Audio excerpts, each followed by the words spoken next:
Jadi lulus SMP, Ana tuh dulu suka musik gitu. Oh. Termasuk ada musik-musik Arab gitu ya. Oh iya. Musik Arab.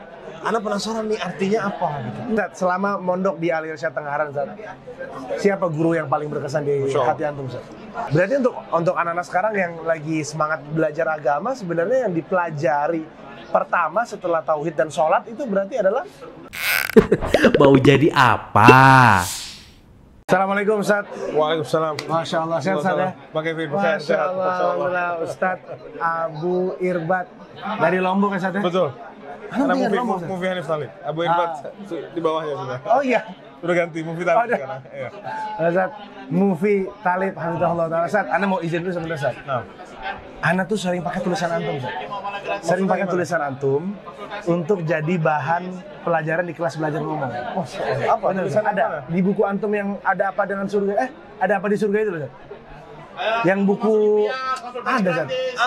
Mukaddimahnya itu dari antum kan? Istri Ana itu. Iya, mukaddimahnya antum kan? Iya. Yang surga, siapa manusia? Yang Iya, itu iya, ya. kurang lebih. Nah, itu Anda sering jadikan untuk latihan reading, latihan baca.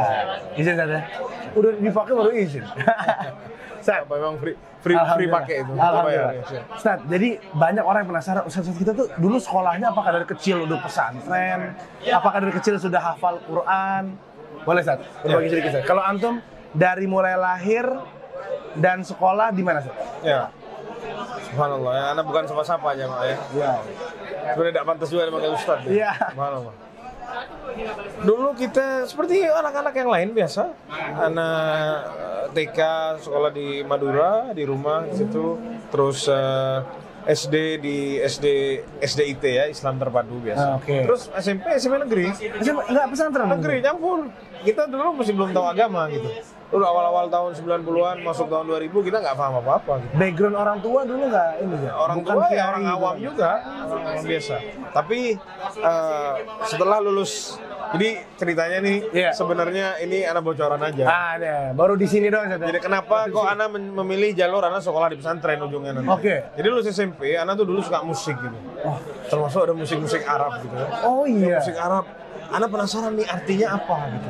Oh, kayaknya syahdu yang nyanyi, masya Allah. Emang gambus, terlena. Gambus. Nah, bukan yang Indonesia, ada yang Arab yang asli. Oh, Arab gitu. yang Ya. asli. Jadi itu bahkan dengan kata-kata yang indah, dengan kata-kata yang anak rasa ini pasti oke, maknanya bagus banget nih. Anak terpancing untuk tahu maknanya. Akhirnya anak bilang, anak pengen tahu bahasa Arab. Caranya satu-satunya masuk pesantren. Oh gitu. Ya. Ini niatnya awalnya itu. Oh gitu. Untuk Saya masuk mendalami pesantren. syair-syair itu. Iya. Awal mula itu. Kita nggak tahu sunnah, manhaj salaf, Al-Quran, sunnah, ala madhab salafil ummah, nggak tahu semua kita. Masuk niatnya awalnya begitu. Akhirnya sekolah lah di pesantren Al Irsyad Tenggaran, yang ada di Tenggaran, Salatiga. Iya. Kabupaten Salatiga, tahu? SMA di sana, Ustaz? SMA di situ. Dimulai dari Idad Lughawi karena kita nggak bisa langsung masuk kelas 1 SMA, kita foundation dulu. Persiapan bahasa. Foundation ya bahasa kita kan. Bahasa Arab saja. Dalam 1 tahun menghabiskan 6 kitab, 6 jilid bahasa Arab. Arabiyah lin-Nasiin namanya. Iya. Kalau sekarang kan Al-Arabiyah baina yadik, kalau dulu Arabiyah lin-Nasiin. Jilid 1 sampai jilid 6. 1 jilid tebelnya segini. Itu gembleng bahasa Arab di situ 1 tahun pertama. Saya itu dilanjutkan baru nanti kelas 1 SMA, kelas 2, kelas 3. Nah, kelas 1 ini semua gurunya sudah berbahasa Arab. Oh. Kurikulumnya semua sudah berbahasa Arab. Apalagi kelas 2, apalagi kelas 3. Iya. Selesai dari situ, ya pesantren.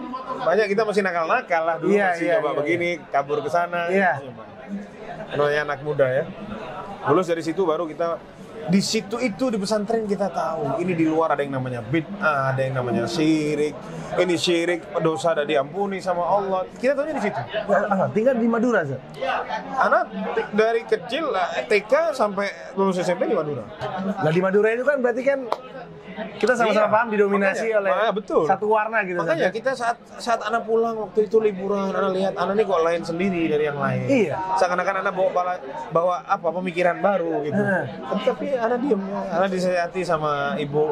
Jangan gitu jadi orang. Belajar tidak masalah, tapi jangan sampai tidak berbau sama orang. Ilmunya ya dikasih ke orang juga gitu. Jangan merenung di rumah karena malas ketemu sama orang-orang. Jangan, itu nggak benar gitu.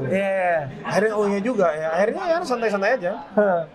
Kelas 2, kelas 3, alhamdulillah lulus. Habis itu kita belajar mengabdi. Jadi kita harus ngabdi. Belajar setahun. Apa istilahnya PKL ya? Iya, PKL mungkin atau apa? Atau jadi musyrif setahun ya. bisa jadi muslim, tapi waktu itu anak keluar, anak ngajar di sekolah luar di Surabaya waktu itu. Oh gitu. Iya. Iya, Jadi ada penilaiannya dari sekolahnya, Oh, ini gitu, A, iya, B, iya. atau C gitu kan. Iya, iya, iya. Ya, syaratnya kelulusannya minimal C gitu. Selesai 1 tahun ngabdi, kita mau daftar di Timur Tengah. Itu yang Antum udah bilang tadi, gimana caranya sekolah Iya, di Timur iya, Tengah. iya. Berarti udah ada, maksudnya udah ada informasi bisa kuliah di Timur Tengah nih? Karena kita di sekolah, kakak-kakak kelas kita itu ya pada kebanyakan berangkat ke sana. Gitu. Ustadz-ustadz yang ngajar kita juga lulusan Alumni. sana. Jadi kita ada ketertarikan untuk berangkat ke sana. Ya mulai di pesantren Ini nih Afan, Zat. Ini tahun berapa nih kira-kira lulus tahun berapa, Zat? Lulus SMA? Lulus SMA itu sebenarnya 2008 2008. sebenarnya. Tapi karena Musyrik ada apa, foundation Iya, foundation. 1 tahun sama ada ngabdi. Jadi nambah 5 tahun. SMA-nya 5 tahun. Oh gitu. Foundation sama ngabdi. SMA 3 tahun, ini kepotong tambah 2 lagi. Iya, iya, iya. Jadi yang mestinya ada 2008 lulus, jadi Anda selesainya semua 2010. Karena dulu kalau bayangan anak kan anak juga ada sempat mondok 3 tahun Zat, di Depok gitu ya, Manang Media. Yang anak tahu tuh kuliah di Arab cuma di Mesir aja. Iya. Kita juga berpikir begitu dulu. Pas sudah masuk pesantren ternyata ada Saudi, Madinah. Iya, iya, iya. Makanya semua ini terbuka saat anak masuk pesantren. Alhamdulillah. Musik haram ini enggak musyirik. Itu taunya kita di pesantren. Lah, coba antum begini, antum masuk pesantren ini kan untuk mendalami syair-syair. Iya. Tahu hukum musik haram? Dipukul di sana. Gimana? Masa? Kita yang hidup dulu setiap hari mandi pakai musik di kamar mandi. Cinta luar biasa sama musik. Ya, musik Iya, zaman iya. dulu ya, zaman-zaman Iya, iya, iya. zaman kita kecil ada Bon Jovi, ada Iya, iya, iya. luar biasa ya. Tapi saat kita masuk pesantren ternyata ini haram. Karena mencoba untuk mencari fatwa yang menghalalkan. Ada 1-2. Ada. Tapi kebanyakan semuanya bilang haram. Kita mau ikut yang sedikit, mau ikut yang banyak. Iya. Bilang berat gitu. Jadi alhamdulillah mudah-mudahan Allah kasih kita keistiqomahan ya, Iya. bisa terus berjalan di jalan yang sesuai apa yang disabdakan Iya. sama Rasulullah. Tapi kan Afwan, Zat, antum ini kan turunan Min Hadromiyah. Zat. Betul. Ya, berarti sedikit banyak udah bisa bahasa Arab pada saat itu, Zat? Nol. Tidak bisa. Ibu tidak bisa, abah tidak bisa. Jadi anak di keluarga yang pertama bisa bahasa Arab ya anak. Kalau lebaran ketemu sama family yang lain, Gimana? Ahlan usahlan, kif halak, bakhair, Iya, iya, gitu iya. aja. Maksudnya gahwa, syahi, Iya, iya, sisanya iya, nggak iya, tahu. iya, iya. Terus ketemu orang Arab, kita jadi Arab maklum langsung. Iya. Iya. Ya benar. Oke, Zat, selama mondok di Al Irsyad Tenggaran, Zat, siapa guru yang paling berkesan di Masya Allah. hati antum, Zat? Ya, Ana punya guru yang paling terkesan di hati Ana yang nomor 1 ada Ustadz Nizar. Ustadz Nizar? Ustadz yang paling guru Ana. Iya, Zat. Straight, lurus ya. Oh iya. Ngajar di kelas ya. Ngajar di kelas dulu. Oh, guru kita. antum itu, Guru Zat? Ana itu. Masya Allah. Ayo sama beliau ya. Ustadz Rizal Yuliar. Ustadz Rizal Yuli. Ustadz Rizal Yuliar guru Ana juga. Ada Ustadz Omer sudah meninggal. Allah yarham. Dulu jadi mudir beliau sudah meninggal. Oke. Ustadz Muhammad Qasim. Nah, Terus ada Ustadz siapa lagi ya? Ada Ustadz Mahful ya. Kebanyakan mereka masih tetap ngajar di. Iya. Cuman yang kita kenal sekarang yang di luar Iya, Ustadz iya, iya. Rizal. Sama Ustadz Rizal kan. Ustadz Iya, Rizal iya. sudah mulai keluarkan sekarang. Tampil di YouTube banyak juga. Ya 2 orang itu yang banyak dikenal orang. Sisanya masih banyak di pesantren. apa momen yang paling berkesan dari Ustadz Nizar, mungkin Ustadz Rizal atau gimana? Nizar itu dulu suka kalau ngejelasin karena dia ngajar usul fikih. Usul fikih itu berat ya. Iya. Sesuatu yang bikin orang bingung gitu. Bahasanya ada permainan seperti agak filsafat sedikit. Ya, istilah-istilah. Ya, ada istilah-istilah yang buat kita boring di kelas, ngantuk gini. Tapi saat Ustadz Nizar yang ngajar itu berbeda. Karena dia memberi permisalannya sama kehidupan sehari-hari gitu. Oh gitu. Fulan pergi ke restoran beli gulai kambing. Ah, oke. Terus kamu nanti ditambah sama sate misalkan. Jadi, hidup nih. Oke. Nyambung kita. Relate nyambung, Ustadz, ya? Real, ya. Dan kalau ada yang macam-macam sama dia dimarahin langsung. Jadi kita, wah. Iya, termasuk yang galak juga. Iya. Kita tahu Ustadz Nizar, Anda nggak tahu soal gambar Ustadz Nizar muda nih gimana? Nggak ada gambaran. Iya. Sekarang aja begitu, masih muda. dulu. Iya, benar. Ustadz Rizal Yuliar dulu dengan kelembutannya juga kan. Masya Allah. Tapi beliau juga bisa marah juga gitu. Saat kita bangunin kita subuh-subuh, kita ada bangun-bangun gitu kan. Oh iya. Subuh-subuh, kum ya, akhi mufi, sholat subuh. Oh ya, saatnya jalan, kita tidur lagi. Kalau kita bangun lagi, awalnya baik, sudah ketiga, keempat, dia pakai kayu dia datang. Masya Allah. Ya momen-momen luar biasa. Kita masih muda, semua masih nakal lah dulu. Berarti di pondok 3 tahun. 4 tahun. 4 tahun, 5 tahun sama ngabdi tadi Zat ya? 4 tahun semua.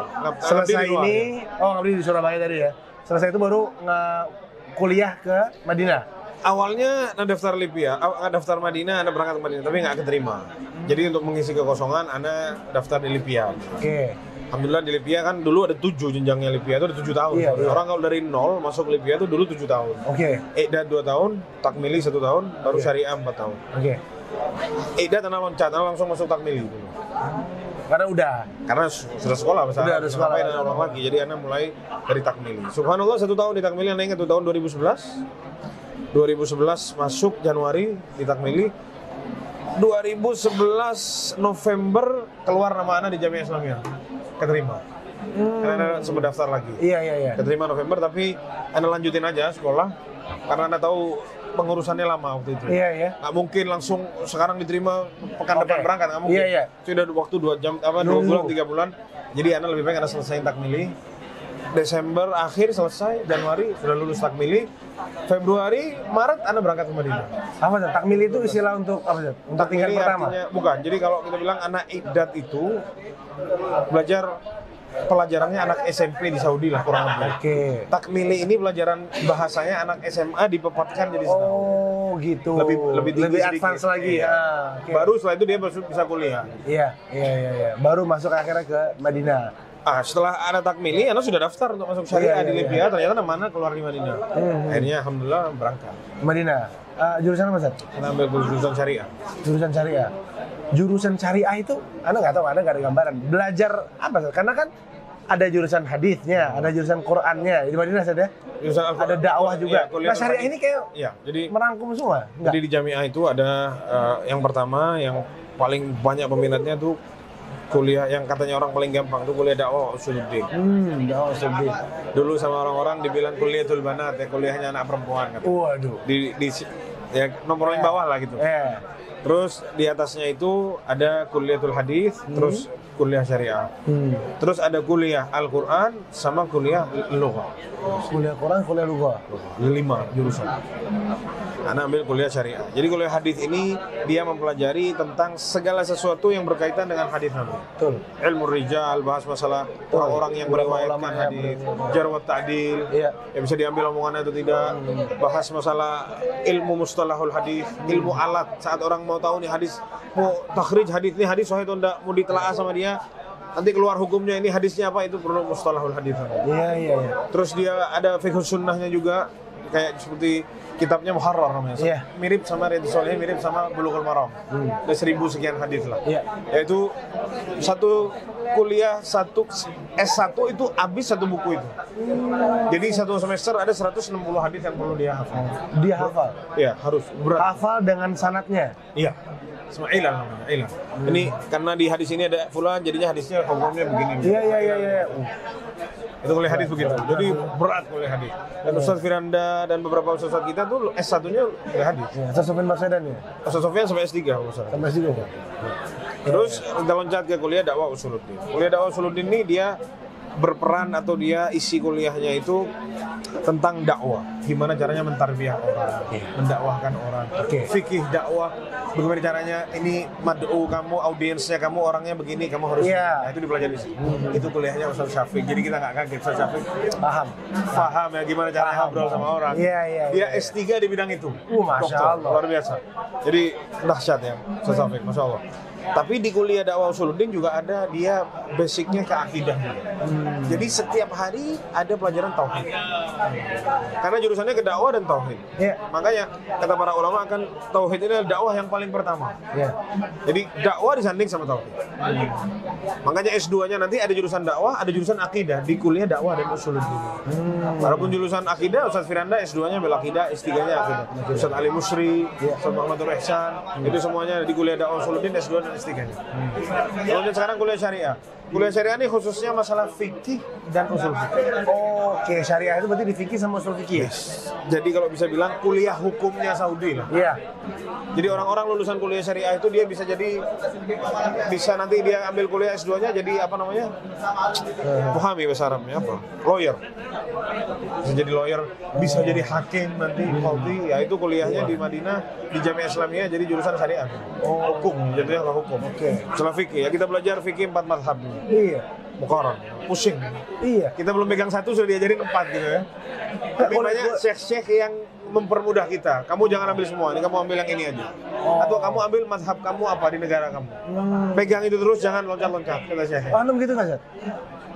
Ana pada waktu itu sempat beberapa semester pakai sistem seperti itu, tapi Ana bilang itu buat Ana belajar, it's okay, tapi Ana pengen tahu yang rojehnya yang mana. Oh ya. Jadi ada beberapa syekh yang bantu kita untuk ngasih tahu jalan mana yang rojeh, mana yang tidak rojeh.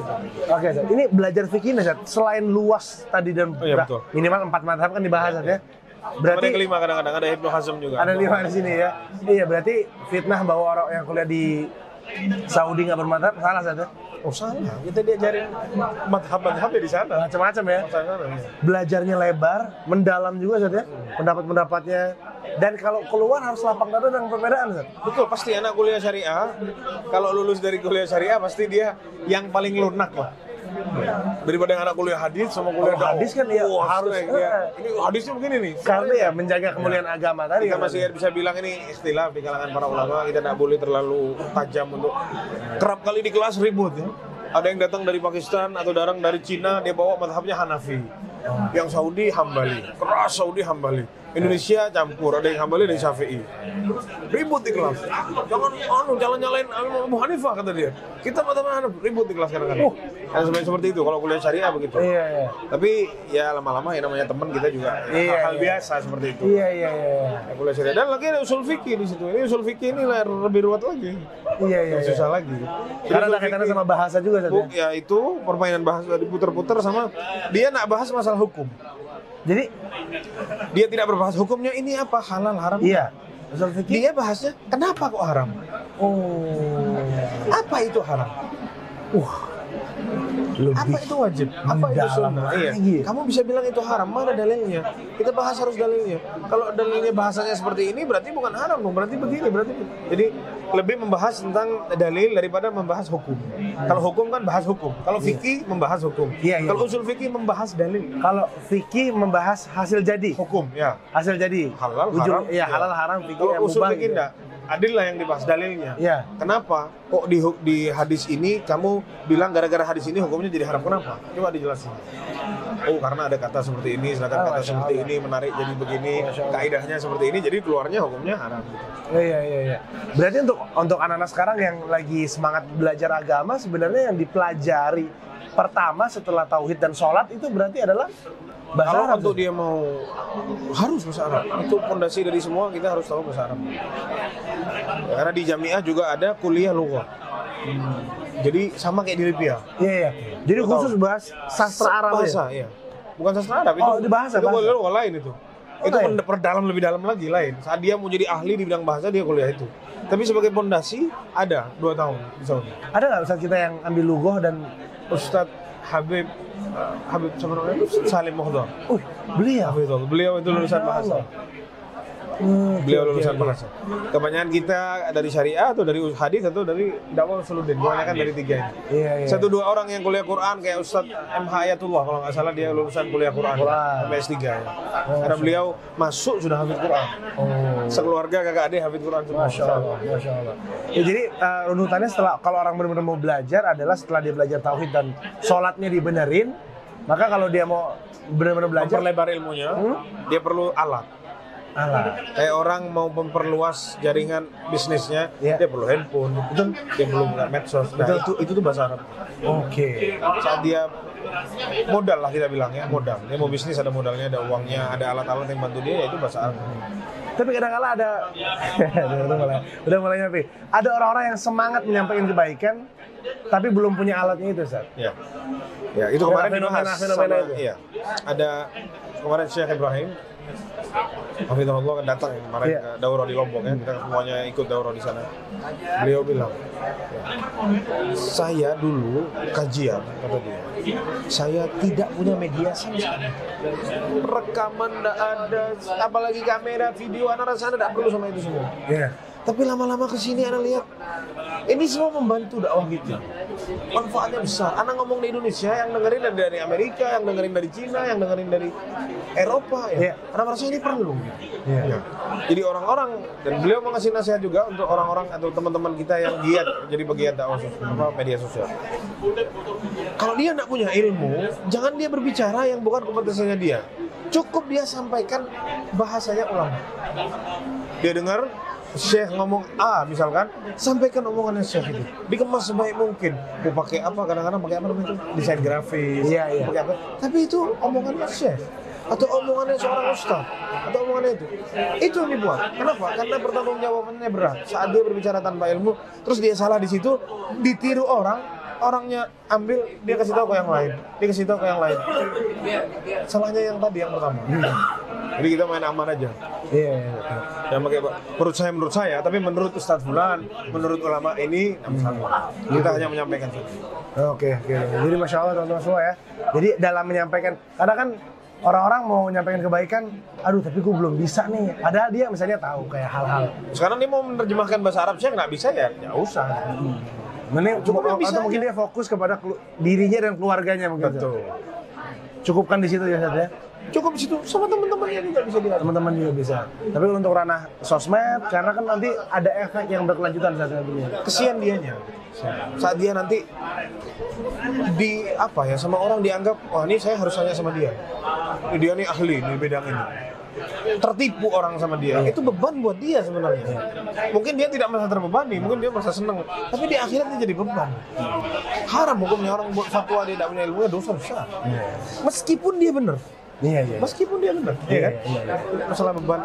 Dan berkali-kali Anda sering negur orang-orang di media sosial, meskipun berujung dengan orangnya kabur, menghilang gitu kan? Itu termasuk yang Anda ini juga selalu bertanya, siapa Anda? Gitu. Memang dia nge-share videonya Ustadz, tapi Anda lihat di bawahnya, dia ngomong sendiri, itu menurut pendapat dia sendiri. Ngomong yang dia bilang, yang dia tulis, ini keluar dari kepala dia. Hasil dari ringkasan yang dia ambil dari Ustadz itu, ditumpahkan isi hati dia. Jadi baiknya Zat, akun-akun dakwah itu ada nama, ada muka orangnya atau pakai anonimitas ini Zat? Nah, iya, sekarang apa misalnya daerah apa mengaji ini gimana? Bayangkan kita para ulama yang penuh dengan ilmu, dengan dalil-dalilnya, perkataan ulama salaf, dengan cara berbicara dia yang tertulis dengan rapi, sama dia dikasih tulisan Fulan, ditulis oleh Fulan bin Fulan, ya lahir tahun sekian atau nanti meninggal tahun sekian. Bayangin, itu ulama sedetail itu ya? Tanggung jawab. Kalau sekarang enggak, sembunyi. Abu Koko, wala Abu Sa'ad. Iya, Abu Fulan, Abu Alan. Dia mau lari, kalau salah dia tinggal cabut aja. Dia ada bertanggung jawab misalnya. Ilmu itu ada pertanggung jawabannya. Kenapa para ulama nulis namanya di sana ada pertanggung jawaban. Betul. Kalau salah, Syekh halaman sekian salah. Dirubah. Oh Syekh ya, maaf saya berlepas diri kesalahan saya rubah. Kalau di media sosial nggak mau dia. Toh dia salah nggak ada yang kenal sama dia. Jadi kayak seolah-olah kayak gak ada konsekuensi. Tidak ada konsekuensi. Saya ngomong salah, saya benar, terserah. Jadi bagusnya bukan saya yang salah, itu iya. Abu Fulan yang salah. Paham ya? Iya. Jadi identitas baru. Iya. Jadi buat teman-teman pelangi ya. Iya, sosial media maksudnya ya udah kalau antum namanya siapa, ya wajahnya gimana ya. Wajah oke dia nggak mau, iya. Tapi nama yang jelas. Nama yang jelas. Dan kalau memang dia berdakwah paling enggak ya rujukan guru. Betul. Rujukan guru. Dia ditulis dari kajiannya Ustadz Fulan. Sebagai tanggung jawab dia. Saya. Jangan dia terus maju dengan nama palsu. Sekarang mau klarifikasi nggak bisa. Kayak dulu kasusnya Anazi, ingat? Ada namanya Anazi, ingat dulu? Ada Anazi, ribut dulu. Goda perempuan, yang sudah apa istilahnya ya terselubung lah urusan. Anda ingatnya yang urusan suami baru kemarin. Ini dulu pas COVID, dia bikin ulah, ganggu perempuan. Namanya Muhammad Al-Anazi, tapi orang Indonesia. Al-Anazi orang Saudi, bangsanya Saudi Anazi. Dia ganggu perempuan, janji-janjiin mau mau dinikahin dan lain sebagainya, digoda-goda, dikasih foto-foto telanjang-telanjang. Orangnya nggak pernah muncul di permukaan. Nanti ditransferin duit, dijanjiin mau dinikahin. Lama-lama dia minta tolong sama Ana. Tolong ini Ana memang lagi ada masalah. Ini masalah sudah dulu diungkit-ungkit, ternyata bohong. Rajal. Sampai kasusnya rame, dia pun tidak mau ngasih tahu siapa dirinya. Diajak video call nggak berani, ditelepon nggak mau.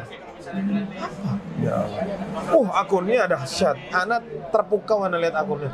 Bantah Sufi, bantah Bid'ah, bantah dengan dalil-dalilnya luar biasa orang. Tapi kenapa bersembunyi? Ada apa? Yang laki dong. Antum punya akun dakwah, bantah, kasih tahu. Saya Fulan bin Fulan. sembunyi-sembunyi. Mungkin dia sudah punya anak istri, pura-pura, ya kan? Goda perempuan, jadi janji mau kawin. Bahaya fitnah. Merusak dakwah salaf juga. Merusak dakwah para ustadz kita. Dirusak sama orang-orang tidak bertanggung jawab seperti itu. Mungkin beberapa kali ustadz kita dijegal mau kajian, ya ulahnya mereka itu. Iya, paham banget tuh. Efeknya kemana-mana ya. Masya Allah, syukuran Ustaz, jazakallahu khairan, barakallahu fikum ya. Jadi kita tahu Ustaz sejarahnya dari awal sekolah umum mau masuk pesantren Al-Indonesia Tenggaran ya. Di situ baru terbuka semuanya wawasan. Baru tahu sama ilmu istilahnya ya. Iya. Sampai akhirnya bisa kuliah di Libya dan juga di Madinah. Alhamdulillah sudah balik ke Indonesia untuk mengajar Ustaz ya. Sekarang sibuk gimana Ustaz? Anak ngajar di Mahat Abu Hurairah, cuma lagi cuti, lagi lanjut sekolah S2. Oh, Sisa semester terakhir. Di mana Ustaz? Lagi mau nulis tesis, jadi anak cuti dulu. Lagi kuliah online, offline? Online. Di Malaysia ya. Oh, di Malaysia. Medium ya, tapi cuman servernya kayaknya di Malaysia, guru-gurunya di Saudi, di mana. Jangan syukur Ustaz, jazakallahu khairan. Ya, kita doakan semoga Ustaz semua urusannya beres, S2-nya selesai dengan nilai terbaik. Ustaz, terima kasih banyak. Assalamualaikum warahmatullahi wabarakatuh. Waalaikumsalam warahmatullahi wabarakatuh. Mau jadi apa?